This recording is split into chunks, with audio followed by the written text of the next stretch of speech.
Hello, everybody. Welcome to today's Team Kentucky update. We are coming off an amazing Kentucky Derby weekend that proved that anything is possible. I want to thank everybody across Kentucky that rolled out the welcome mat, that invited the whole world in to see an exciting race, and that Kentucky does hospitality better than anybody else. We're going to start today the way we get to start every one of these updates with exciting economic development announcements that I want to highlight. Last year, we broke every economic development record in the books with $11.2 billion in new private sector investment. As we sit here today, not yet halfway through the year, already at $3.4 billion of new investment, with over 6,000 full-time jobs for our residents. We typically see the majority of the jobs announcements in the second half of any given year, a whole lot near the end of the year. So we are on an incredible pace. Earlier this week, we announced the expansion of an existing company in Northern Kentucky. Flottwig Separation Technology is investing nearly $2 million, creating 12 high-wage jobs with construction of a new 15,000 square foot warehouse facility in Boone County. Flottwig is a manufacturer of centrifuges and other liquid solid separation equipment in support of several industries, including mining, chemical, pharmaceutical, food and beverage, and machining. The company's products also offer environmental uses, such as the treatment of wastewater or oil sludge. This is a company that has continuously grown since it announced its first location in Kentucky in 2006. In fact, this project represents the company's fourth expansion in Boone County since just 2011. That type of commitment to Kentucky's workforce is something we can all get behind. The latest investment comes on the heel of rising demands for the company's products, and the new facility is expected to be completed by early 2023. The best part of this project is that these are great jobs. The new positions pay an hourly average wage of $38 an hour, including benefits. Not only are existing Kentucky companies creating jobs, but we are expanding in so many different areas, providing even more opportunity for our people. I want to thank the leaders at Flottwig for once again deciding to expand in our state, and I bet there is even more to come in the future. I'd now like to turn it over to Rob Ray, General Manager, to share a few words about the project. Thank you, Governor Beshear, and thank you, Northern Kentucky Triad, the Cabinet for Economic Development, and the KEDFA Board. Flottwig is excited to expand our roots in this community, and without your support, it wouldn't have been possible. Of course, we couldn't have done it without good people, so a special thank you to our Flottwig family as well. This new building will allow us to expand our centrifuge manufacturing options as well as continue to support our existing customer base. This also means we'll be expanding our workforce, and we have several open positions available. I encourage you to check out our website, flottwig.com, or if you want to apply for a position, please give us a call. Thanks again. Today, we're also celebrating two companies breaking ground on major projects that were announced last year. Harbor Steel and Supply, a distributor and manufacturer of fabricated steel and aluminum products, is beginning work on its new $8 million facility in Bowling Green that was announced last September. This is the second operation in the Commonwealth for Harbor Steel, which has had an existing presence in Lexington, where it currently employs about 60 people. The new project's creating 25 full-time jobs in South Central Kentucky. Also, Universal Piping Industries is breaking ground today on its relocated facility in Georgetown. In December, we announced the company is creating 25 high-wage jobs at a new 108,000 square foot facility in Lanes Run Business Park.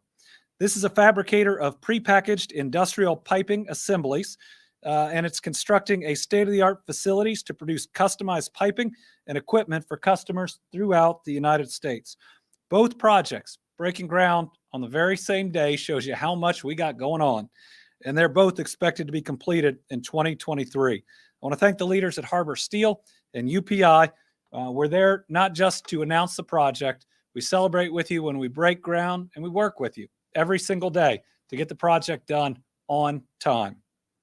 Now we have an update on our workforce training efforts. Last week, the Bluegrass State Skills Corporation held its final meeting of fiscal year 2022, and the final tally is impressive. Over the past 12 months, the program provided funding and credits for 115 applicants, totaling $8.4 million to train more than 35,400 Kentucky workers throughout our state. That is the most Kentuckians ever supported through this program that's been going on about 6 years. This is a success story about workforce training and a program that builds over time, learning more and getting better each and every year. As our economy continues to grow, we must have a well-defined pipeline for talent and workforce initiatives like BSSC is helping to make possible. Finally, we're also announcing significant investments in economic development sites throughout the state. We've talked about this a lot, and the legislature came through with two future pools of money that we'll be using on projects. What this allows us to do is invest in good sites to make them not shovel ready, but build ready. It's that concept that everybody deserves a Glendale. That's where we located the new Ford SK plant, our single largest investment in the history of the Commonwealth of Kentucky. But that was decades of investment. And this is us paying it forward in other communities, making sure that everybody, every county, all across Kentucky has a shot at the prosperity that we are beginning to see. So I want to highlight two investments related to the product development initiative that are helping those areas grow. And both of these were affected by the tornadoes on December 10th. So making these investments gets us closer to announcing new jobs, which makes sure we don't see some of these towns leave. Too many people maybe looking somewhere else. In Bowling Green, $1 million investment has been made to extend utility services in the Kentucky Trans Park to support continued growth. That Trans Park is on fire. My goodness. It was where we announced the new Tyson plant, which was the largest investment in Bowling Green for about 4 months until we announced the Envision plant. And it was itself on one side hit by the tornadoes. Excited we can continue this growth with this initiative. Meanwhile, a $230,000 investment is being made in the Graves County Hickory Industrial Park that'll position the site for future investment and job creation. What that does is it's building a pad, and the pad makes you not just shovel ready, but build ready to build on top of it. I've already been in touch with local officials since we've announced this about possibilities of building on top of that pad. Very exciting initiatives. And then just another investment that all of us are making in the areas hit by the tornadoes. Two other announcements related to those areas where we saw a lot of progress over the last couple weeks. Over the last several weeks, we've announced nearly $15 million in West Kentucky state aid funding for emergency or SAFE funds to provide financial supports to the communities hit by December's tornadoes. Recipients to date include Hopkins County, which has received $8.5 million. That helps with the ongoing cleanup and recovery. They were the first award from the SAFE Fund. But last week, I announced another $6.1 million in SAFE Fund awards to 7 Western Kentucky cities, counties, and utilities to help with the cost of rebuilding. Recipients include the cities of Mayfield, Bowling Green, and Dawson Springs. They include the Mayfield Electric and Water Systems. I saw them earlier this week. Badly needed dollars. Great utility that was there in people's time of need and that is working to rebuild. And we've also provided awards to Marshall, Hickman, and Caldwell counties. Today, I'm announcing another round of $3 million in SAFE Fund awards to 12 Western Kentucky cities, counties, and eligible entities to help with their rebuilding. The $3 million announced today will accommodate the 5.2% local share for FEMA eligible expenses and help cover some of the non-FEMA eligible storm debris removal. So today's funding awards include more than $1.3 million for the Graves County Fiscal Court. We've already provided over $2 million to the city of Mayfield, over $2 million to the Mayfield utility. Today's awards provide $663,004 to Muhlenberg County. That's where Bremen is that got hit so hard. $340,210 for the Western Kentucky Electrical Co-op. $300,000 for the Caldwell County Fiscal Court. $154,840 to the Lyon County Fiscal Court. $142,786 for the Fulton County Fiscal Court. $70,096 to the City of Princeton. $23,297 to the City of Benton. $5,980 to the Christian County Fiscal Court. $4,004 to the Ohio County Fiscal Court. Hopkins County Health Department, $12,212. Bowling Green Independent School Districts, $5,940. This is an application process, and the reason those numbers sound so specific is you take in the applications, you determine what is eligible and everything that's eligible. We are providing funds for as quickly as we can. These aren't final awards. Now they are dollars that are going out, but any of these entities can continue to apply from that fund, and we expect there will be additional awards to each of them or many of them. Again, we can never replace all that was taken from these devastating storms, but we can be there to make sure our cities and counties, our utilities don't go bankrupt because of something beyond anybody's control, and we can also be there for our people. So it was on Tuesday that I was in Mayfield with some really good news for all of our Western Kentucky families impacted by these tornadoes. 5 months to the day after the tornadoes devastated the region, I was proud to announce $16 million from the Team Western Kentucky Tornado Relief Fund that's going to help build 300 new homes across 13 impacted counties. About 100 homes are going to be built a piece by 3 nonprofits. Those are Habitat for Humanity, the Fuller Center for Housing, and Homes for Hope. It is an exciting day. I know it won't be the last day of announcing assistance that help these nonprofits do more. This is going to happen in about the next year and a half in most all of these. And at a time when inflation's making it a little bit tougher coming in, supplementing these nonprofits, the dollars go for what a family would normally pay for into those nonprofits is pretty special. And I can't tell you how good it felt to be in a town hit so hard, announcing the rebuilding across all of these areas, including Dawson and Bremen and others, of 300 new homes. We talked about how that fund wasn't just there for the initial aftermath with the Red Cross and the United Way and others there. It was going to be a rebuilding fund. Every home, every life, and we are still accepting donations that will help us do more. That's at the Team WKY Relief Fund.ky.gov. We made a promise with these funds that we would use it for these purposes.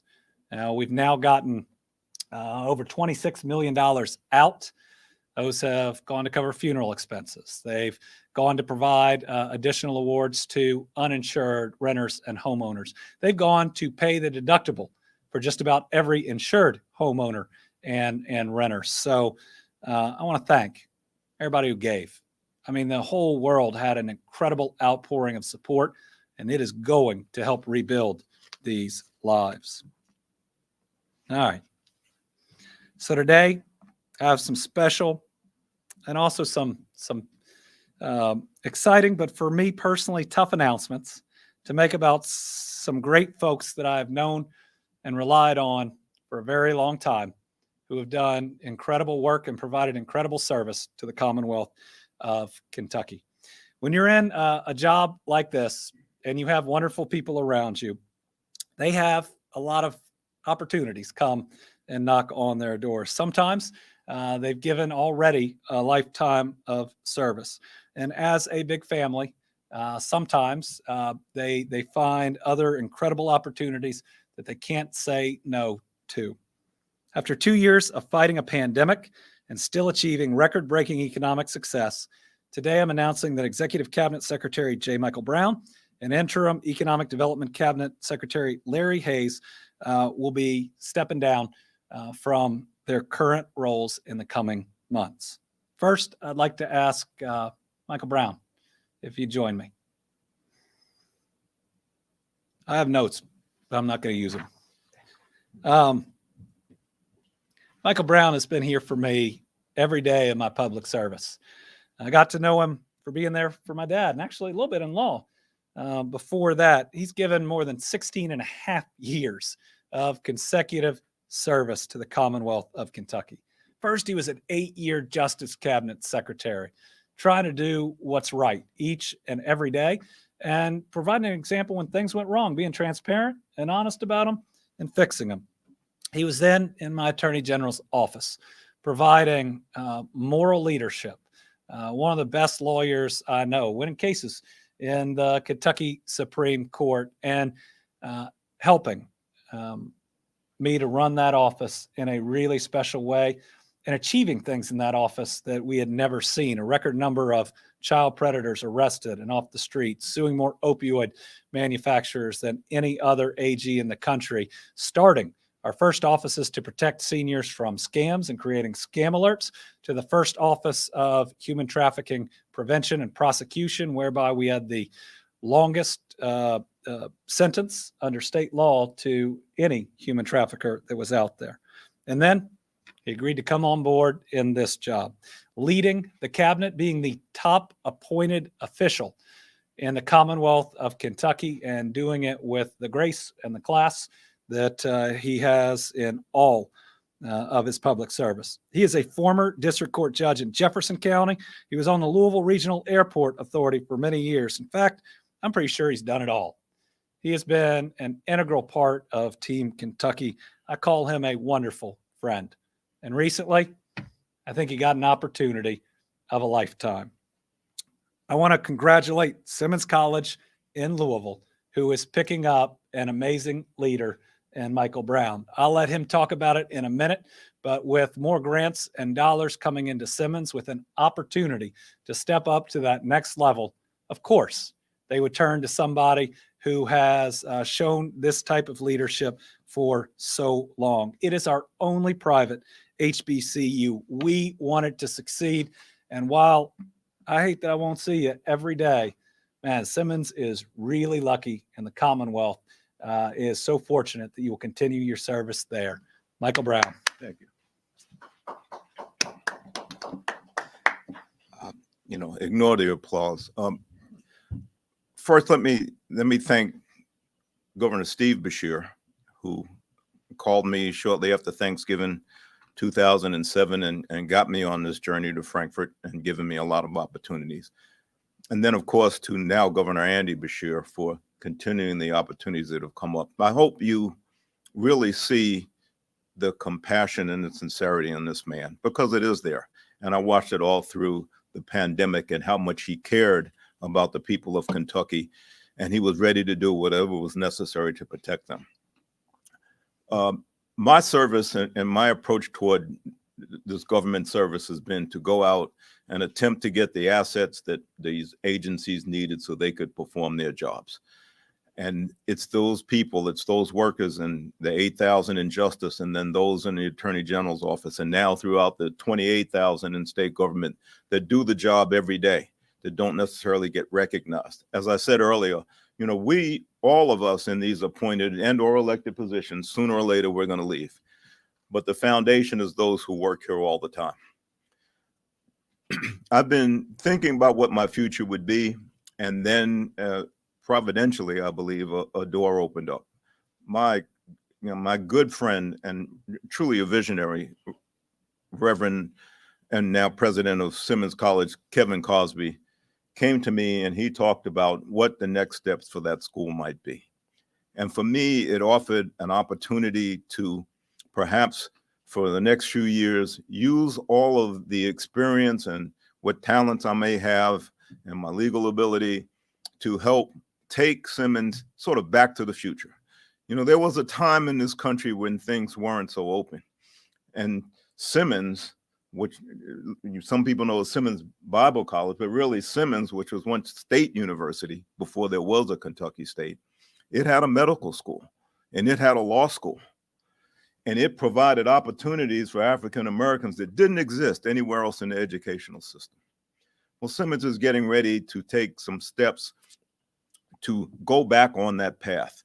And we are going to look at educating teachers. We are going to look at preparing people for engineering. And yes, we're going to look for people to prepare for the legal profession. So those leaders can be grown right there at the institution where it's all started in Kentucky, and build it up.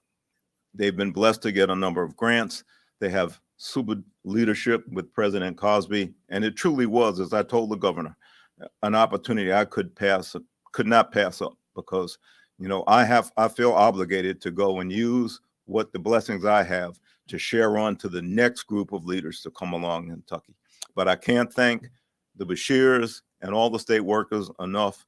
And I will be, I'm sure, available for consultations and other things with government. And I really enjoyed this ride. Thank you, Governor. Thank you. Thank you. Thank you to Michael Brown. Thank you to Joan, his wife, and his entire family that has sacrificed. Now, I'd ask State Budget Director John Hicks to join me. I'm excited to announce that John will serve as our new Executive Cabinet Secretary. John is perfect for this role. As State Budget Director and as almost a lifelong state employee that has worked his way up through all types of different jobs, John knows government inside and out. He knows how to create a program and make sure it works. He knows the inner workings of cabinets that are so important. He has led some of the most challenging efforts right now in all the federal regulations around broadband and other dollar deployment. He's helped us through the pandemic to have the resources that we need. And he has shown strong fiscal management. Under John working in this administration, we have had the single largest budget surplus of all time, the largest rainy day fund ever. We just had the best month for general fund collection in the history of the Commonwealth of Kentucky. We've successfully deployed ARPA and other infrastructure funds, and because of his leadership and collaboration with the rest of the administration, we've even had 2 of the 3 bond rating agencies upgrade our economic outlook to positive for the first time in 15 years. John already collaborates all across the board with all of our cabinets. It's going to be seamless. I'm really excited about his service. So the upcoming Executive Secretary of the Cabinet, John Hicks. Thank you, Governor. I'll clap for you. I appreciate that. No, I'm honored and excited to serve the governor in this new role. I've been involved in Kentucky state government for most of my 38-year career. I grew up in Frankfort. State government was my backyard. Kentucky was a leader 50 years ago when it created the cabinet level structure of a state government. And so it has worked very well. I look forward to assisting the governor in the cross-agency collaboration that's necessary for efficient and effective provision of public service to our Kentuckians. Governor Beshear expects a high level of performance from our state government, and I pledge to support that aspiration. And I'm proud to be a Kentucky state employee, and I share the passion of state employees all around the state for making government better. And lastly, I just want to say I'm just honored to follow a wise public servant like J. Michael Brown in this position. There are big shoes to fill, but he has been a really good mentor and a good example, of not only making government better, but making it work for all of the Kentuckians. Thank you, Governor. Thank you. All right. I'd like to ask Secretary Larry Hayes to join me. Larry has been a friend to me and to my family. He has given more than 20 plus years to state government. In fact, was the Secretary of the Executive Cabinet under Governor Steve Beshear for a period of time and Governor Martha Lane Collins. But what Larry Hayes is going to go down in history for is being the greatest economic development cabinet secretary in the history of this state. That is not fluff. The numbers prove it out. Best year for economic development. Top 2 economic development investments in the history of Kentucky. Because of his leadership, we've been able to bring in not just Ford and SK for the $5.8 million battery plant, but Envision, AESC as well combined. In the last 6 months, we become the electric vehicle battery production capital of the United States of America. And it's from the same guy who helped bring in Toyota in the 80s. Larry Hayes has been incredible. Just in this administration, more than $17 billion in new investment, 32,000 jobs, and we both believe we are in a time of historic and amazing transformation that's going to create a Kentucky with more opportunity than many of us ever thought was possible. I will say I asked Larry to come in at the beginning of my administration. I don't think he was looking to rejoin state government. And I said, Larry, we cannot fall behind on economic development. And he said, okay, I'll agree to be the interim. Well, here we are 2.5 years later. I want to thank Larry for all his incredible work, but I want to say this. While he might not be the future secretary of the cabinet, I'm doing my best to make sure he doesn't leave the team entirely. With his talent and with his relationships, I hope he will be whatever I can convince him to be, part-time, sometime, whatever time he'll give. But at this point, we'd love to have all his talents while also giving him the flexibility to spend every moment with his grandkids that he wants. He's earned that. Larry. Thank you, Governor. Thank you. Gosh, little did I realize when I got that phone call in the middle of going across Illinois, which is not very good reception for those of you that have gone from Louisville across that part of Illinois. And I kept seeing this 859 number at the time. Didn't know who it was. I wasn't answering it. And then when I talked to the governor and he asked me, I was going to one of my grandkids' functions at the time. I thought about it, and the governor would be very compelling, which is actually very helpful in the business that we're in of economic development. But let me say this, and I spend very little time, most of the time, reflecting, and I tend to look ahead. But when I reflect on the opportunities that I've had with 3 governors that I have the deepest respect for, Martha Lane Collins was there, the first woman governor to serve in the Commonwealth and the only one. And she really took a chance on somebody who was a pretty unproven young guy and gave me a lot of experiences and a real opportunity at a different stage in my life. Steve Beshear, who was lieutenant governor back when Martha Lane Collins was governor, and who we knew each other, but we didn't work closely together at that time because governors, lieutenant governors didn't do that back then. And Steve Beshear asked me to come into government. And gosh, I couldn't have asked for a better partner and someone who really articulated a vision for where he wanted to take the Commonwealth. And what a success. And now to get that phone call at that time for his son and the 3rd governor. And, I hardly knew what to make of it at this stage of my life. And I've got to tell you, you can't do it without having a governor who is a true partner. And they need to be more than a partner. They need to be a leader and articulate a vision. And this governor Beshear, from the very beginning said, I want to look ahead and get Kentucky lined up to be a leader in this transformation that's going to take place in the EV world, but it's bigger than electric vehicles. It really is all about energy storage and all the things that go into that. We had a pretty good manufacturing base and continue to have that and work with that. But this is going to be the new world, if you will, with great investments. And anyway, the governor charged us with that. And, the economic development secretary, no matter how good you are, you can't do that because there's really one CEO that at the end of the day, with all of these deals, the other CEOs that you're dealing with want to deal with and know that they have the relationship with the CEO of the state. So I want to thank Governor Beshear for all the support he's given me and the cabinet. It takes a team. He's got a wonderful cabinet that they're the unsung heroes at times, because on the permitting side, in any number of issues, whether it's you need a new access road, his cabinet works seamlessly together. You know why? Because that's a reflection of how this governor does the business. I mean, it really is all about the team and all about the state and us succeeding together. So, Governor, let me just say, I know the new individual that's going to be coming in, and he doesn't need training wheels. He's been in this business before. He's had other experiences that are going to lend themselves very well to continuing the success we have.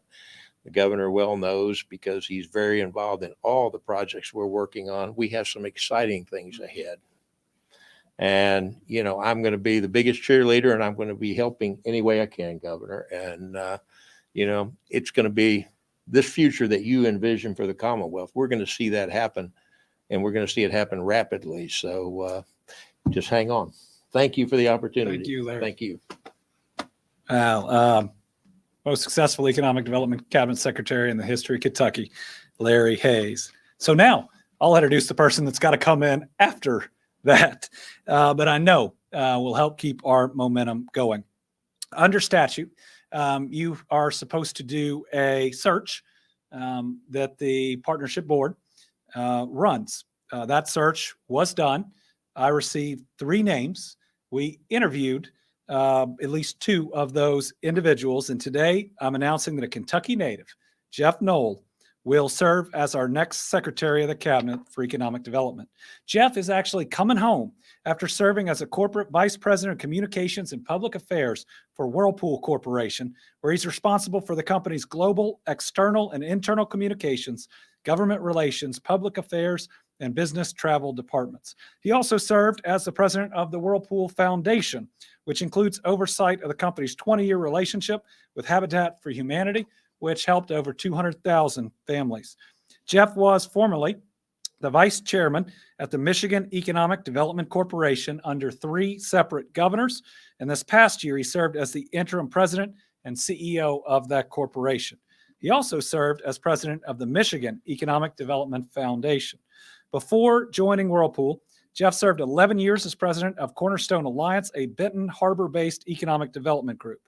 And he has served in multiple executive director roles within our own cabinet for economic development earlier in his career, and as an executive assistant and legislative aide to a true legend, U.S. Senator Wendell Ford. We're once again proving that Kentucky is the destination as we welcome back a very successful native Kentuckian who has helped lead a Fortune 150 company. While he was not able to be here with us today, we are excited to have Jeff join Team Kentucky as we have a video message from him. Thank you, Governor. I'm honored and excited about joining the team. I'm especially looking forward to working under your great leadership as you go about creating a promising future for all residents of Kentucky and not just a few.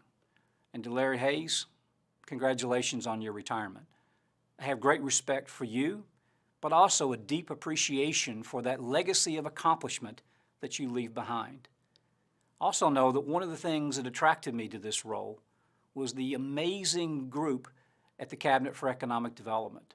I'm looking forward to joining this team of great professionals who simply know how to get things done. You know, over the last 18 years, I've had great opportunities. I've learned a lot about business as a member of the Global Executive Leadership Team at Whirlpool Corporation. But my heart's always belonged to the great state of Kentucky, and I look forward to returning home.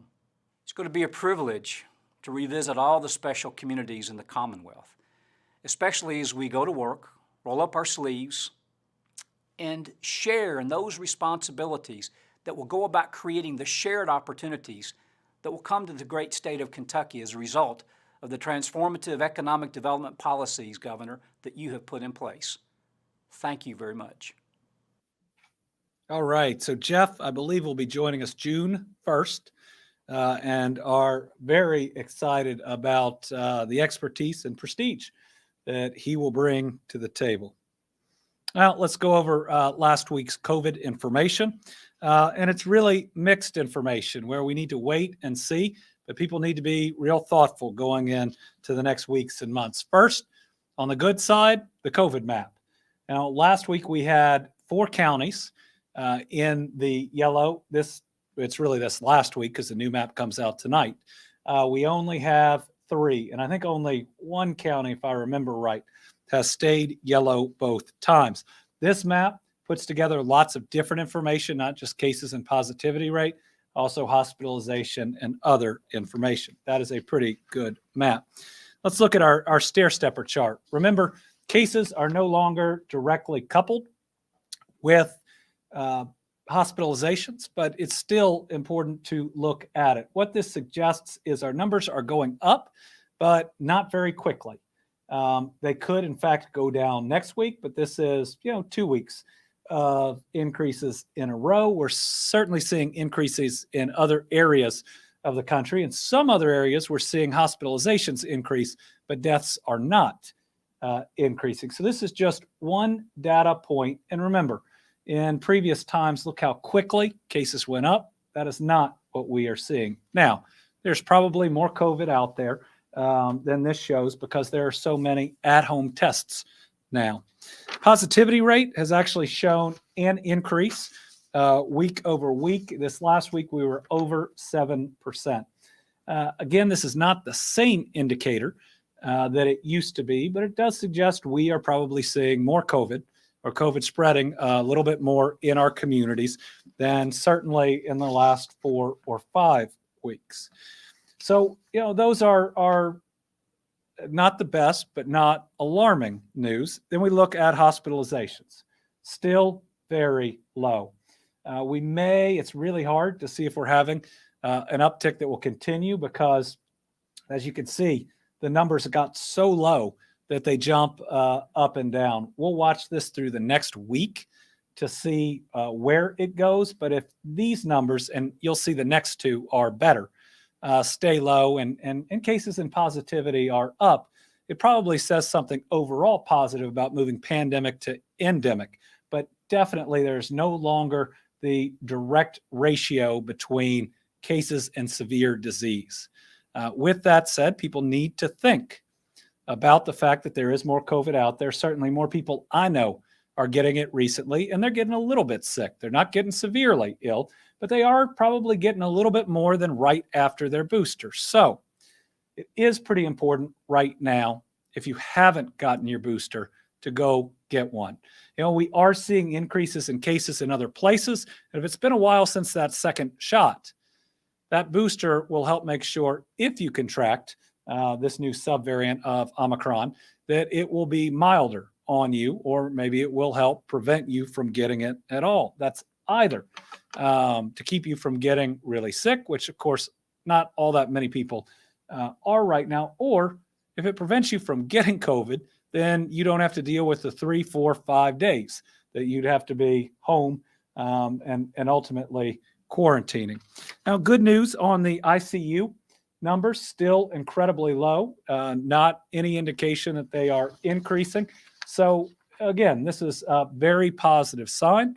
And if it stays like this while cases go up, that will again suggest we're getting more into the endemic phase. And finally, the best graph, because these were the people who were really, really, really sick, is the ventilator.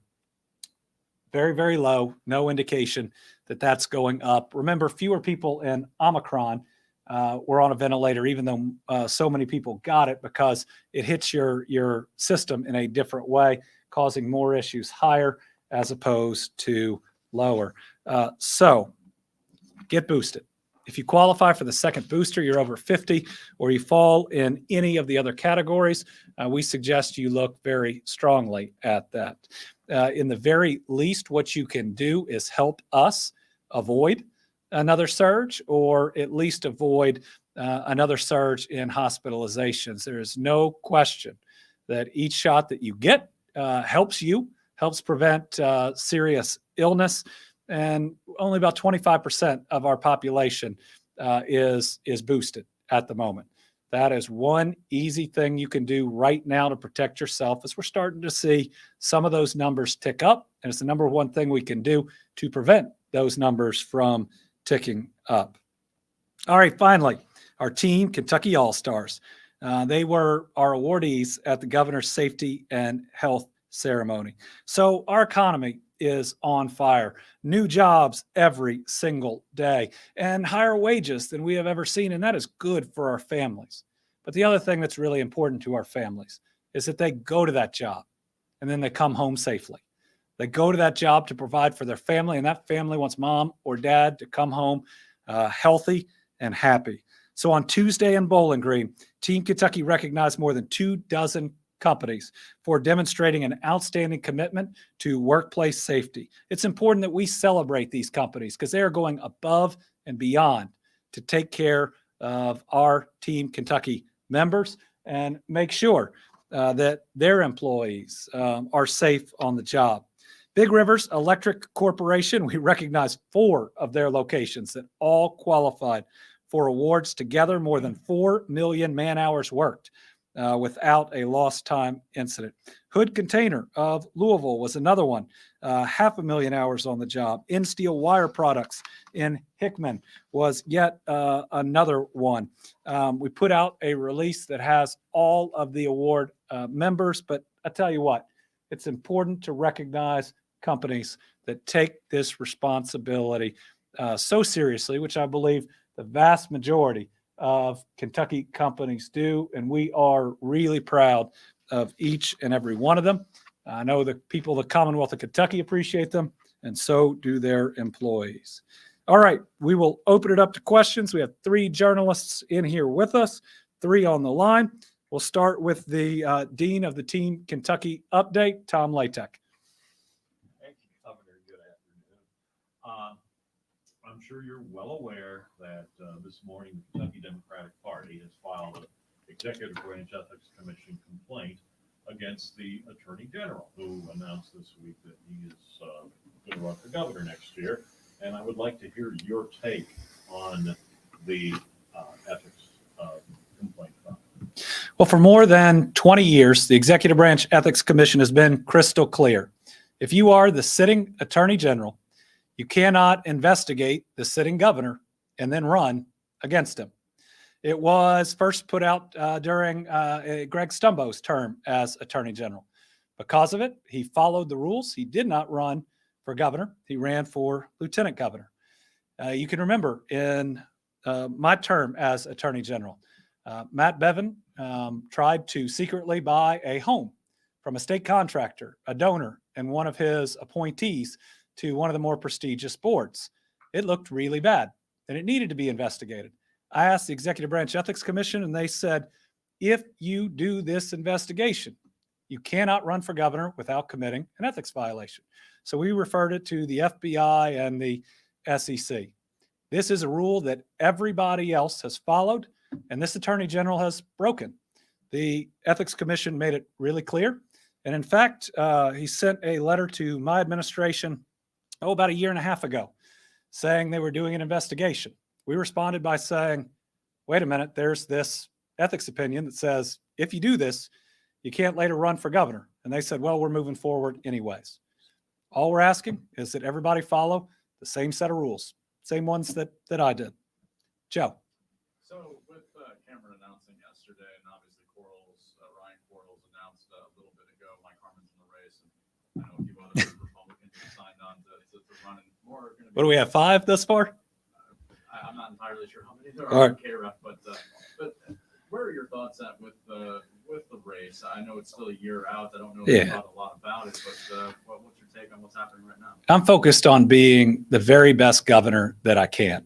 And whether that's being willing to make the tough decisions to keep families safe through COVID, and sometimes making unpopular decisions because they're the right ones to make, or whether it is leading our Commonwealth through the greatest time of economic development in our history, my goal is to leave the state better for my kids and ultimately someday their kids. I believe that if you work hard and you find success as governor, then the people of Kentucky see it. So while others can get out there and play the politics and do whatever's going to happen in a primary, my goal is just every day to be the very best governor that I can be.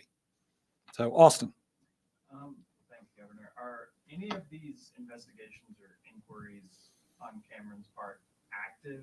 And can you describe kind of the nature of what he was looking into?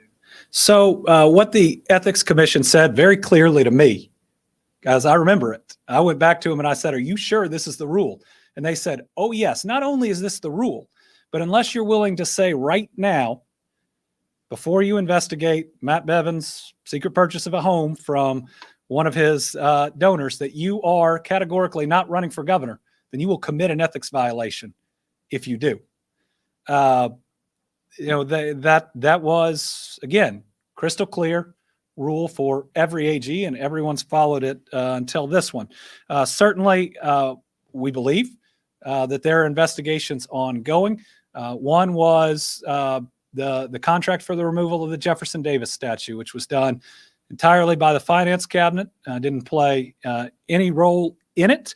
I believe it was done fully and completely under the law. And that is, in fact, when we got sent a letter using the term investigation, which was asked for by the father of the number 2 lawyer in Cameron's AG's office. It was Senator Meredith that asked for it. Chad Meredith, his son, who was also one of Bevin's lawyers that helped on all the pardons, was in the office at the time. We pointed out that conflict, but then we also said, listen, there's this really clear ethics opinion that I had to live with.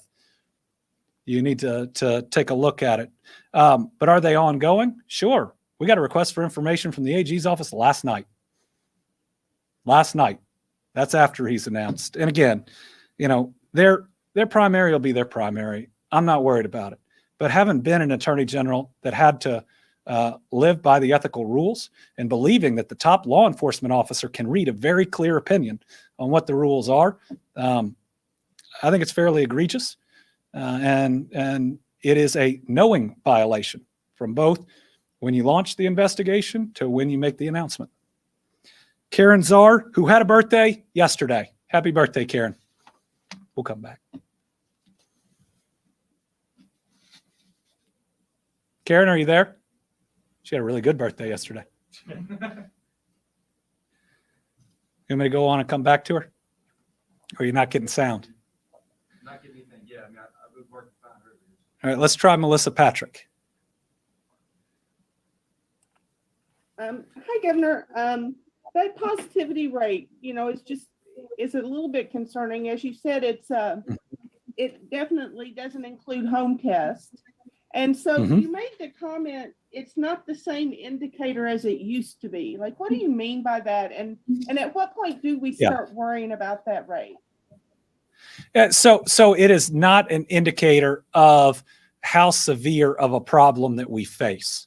Right? Before, you could look at the increasing positivity rate as a leading indicator for increased cases. And with an increasing positivity rate, I think we still believe we have more cases. Of course, that positivity rate doesn't include at-home tests, which can be negative just like they can be positive. And oftentimes you test positive at an at-home test, you then go and take one that would be reported, a PCR test that goes into this. When I say it's not the same indicator that it used to be, this doesn't mean that our hospitals are going to be overrun. That's what we were worried about every other time, our healthcare capacity, when it was going up. Do I believe that we are seeing more COVID now? Yes. Do I believe it's causing less severe illness than ever before? Yes. And so it is one of these wait and see about how problematic it will or will not be. It is certainly not going to be what we saw in Delta, and it's likely not going to be what we saw in Omicron, and it's probably not even going to be like what we saw with the original or Alpha strain. But that doesn't mean that it can't be problematic in the very least for lost productivity. So again, everybody needs to be boosted, and in the right situations, wear a mask. And if you test positive or you were recently exposed, make sure you stay home until either you're not spreading the virus or you test negative. In the very least, we ought to be doing that. So am I a little concerned right now? Sure. I'm wary. I'm watching it. But I don't think there is cause for alarm yet. But we are right to notice it, to watch it, and to be ready for whatever is to come. Joe Sanka. Thank you. On the on the ethics complaint, if you are correct in your interpretation of that, what would be the potential penalties for a violation of that? And secondly, could the Attorney General's office hire some kind of special prosecutor or special investigator and get out of the ethics rule, or once they've investigated, they can't get out of that? So I asked that question years ago, and they were very clear that you can't start it and then ship it off. Once you started it, if you later announce you have committed an ethics violation, we wanted to make sure as an office, not just me, Michael Brown went over and sat with them and received the opinion. And they said you also can't hire somebody to do it. You have to completely refer it like we did. We referred the House issue to the FBI and the SEC, and that was not done here. Certainly, if you've done that, the opinion would suggest every day you're in election in the governor's election, it's a violation and an ongoing violation. But of course, they served a request for documents last night, so I think it is an intentional and willful ongoing violation. And again, I'm not concerned with who gets in this race. I'm concerned about how I do my job each and every day. And that's how I think people are going to judge me. But we all have to follow the same set of rules. And when there is a crystal clear rule about the Attorney General's office, which I was a part of, I care about that office a lot, that says, if you do this, then you can't run for governor. Again, as the chief law enforcement officer, we ought to be following the very clear rules and multiple clear opinions. It'll be up to the Ethics Commission itself what they ultimately decide or do, but certainly every single day you're in, I think, is a continuing violation. And that was the very clear indication that they gave, not just to me, but the entire AG's office. I said, well, what if I recuse myself? They said, not enough. They said, what if we hire somebody and bring them in? They said, not enough. And before this Attorney General took these steps, he was sent the very same opinion and made the choice to continue. All right. Anybody else in-house? What was the information that the Attorney General requested? Last night was on payments to a law firm that we've had contracts with, and the last administration had contracts with at different times. If you want to put in an open records request, we can get that to you. I think it came in after hours last night, but well after the announcement. And if you want to talk about the other things that you looked into, I think there were maybe two more. Yeah, I mean, at different times, this AG's office has done what we never did. It just shown up on cabinets with their investigators and said, we are going to interview X, Y, or Z, which I don't think you do within state government. You call and everybody's entitled to counsel and you let them know what's going on. And then we provide you the best information that we can. I think it occurred over at CHFS at least one time, and then UI.